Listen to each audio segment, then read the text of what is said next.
नमस्कार मित्रांनो. आज आपल्या जॉबचा शेवटचा दिवस होता, म्हणजेच की ह्या आठवड्यातला शेवटचा दिवस होता. सो मग कसं बसा आळस झटकत स्वतःला झोपेतनं उठवत दिवसाची सुरुवात केली. पण सुरुवात काही चांगली झाली नाही. उशीर झाला. मग पटकन तयार होऊन जॉबसाठी निघालो. पाहतो तर काय, बाहेरच गाडीवाला आला होता. म्हणजेच गाडीवाला आया घर से कचरा निकाल, तो वाला आला होता. मग त्यांनी त्या पॅटीज वगैरे घेतल्या. जॉबमध्ये पोचलो. कॉफी बार सेट केला. आजचा दिवस सर्वाइव्ह करायचा असं म्हणत कसा बसा ढकलला. त्यानंतर एक मस्त स्वीट खायला भेटलं.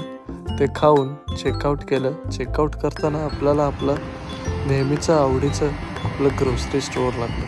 तिथनं काही न घेता घरी जाऊन फक्त जेवणावर ताव मारला. त्यानंतर पुन्हा झोपलो आणि संध्याकाळच्या जेवणात मस्तपणे पनीर भुर्जी आणि ओनियन पराठा खाऊन मी माझा दिवस